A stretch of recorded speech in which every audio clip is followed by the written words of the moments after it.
What's up, guys? It's Jesse Simon, and I'm going to be talking about the Unit 3 discussion on how nativism and how that's shaped the U.S. in terms of behaviors towards immigrants and the immigration policies.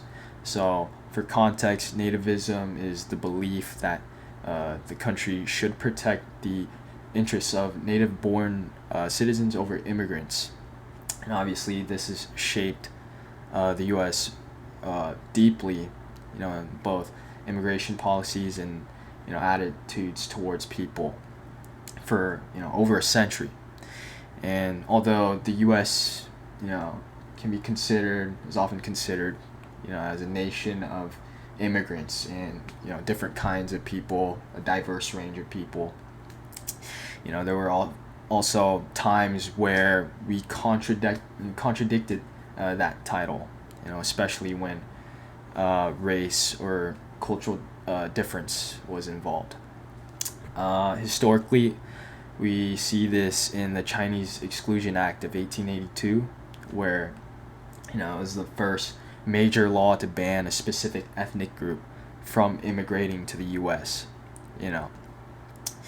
This obviously portrayed Chinese immigrants as like dangerous people who couldn't blend in to the American culture. And that fear wasn't just a cultural thing, it was an institutional thing.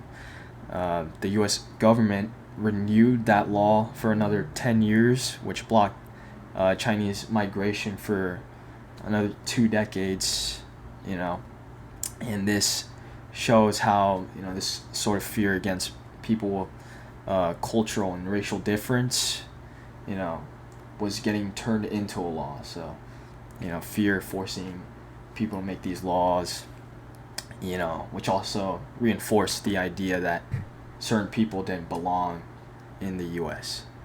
And we keep seeing these patterns during World War II with the Japanese internment in the internment camps, when President Roosevelt issued Order 9066, right after Pearl Harbor, which forced thousands of Japanese Americans into camps.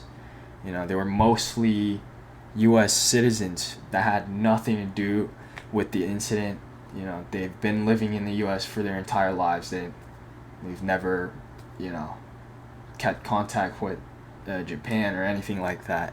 Had nothing to do with it, But despite the lack of evidence of disloyalty to the U.S., these families were targeted, solely based on their looks and their race.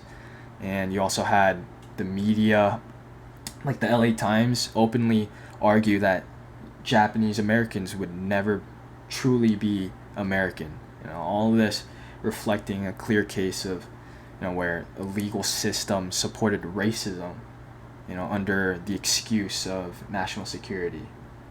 They try to justify these kinds of behaviors and these kinds of acts for security reasons. And, this also reflects how easily the law can be used to justify these immoral actions, stuff like that.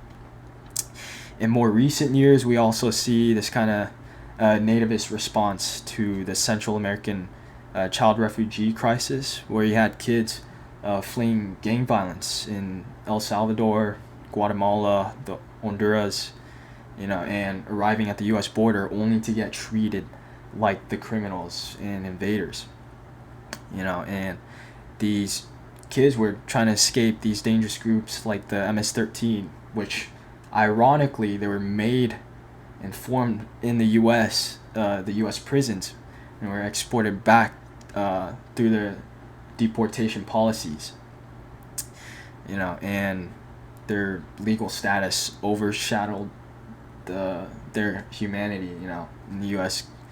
Didn't really help the kids flee, and that obviously all in all, it brings us back to this question and this issue with law and morality.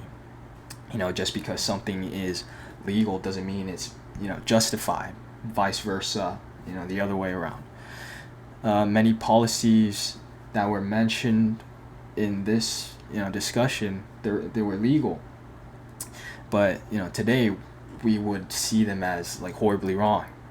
So law often reflects the social fears at the time, especially when it comes to immigration and things like that.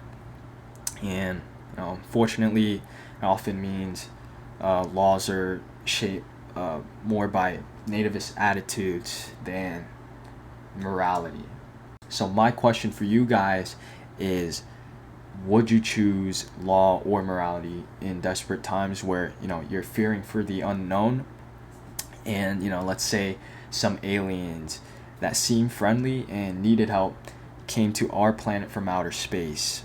Would you guys trust and help them, or obey a law where they force these aliens into these labs to research them further? Let me know in the comments. Thanks for watching.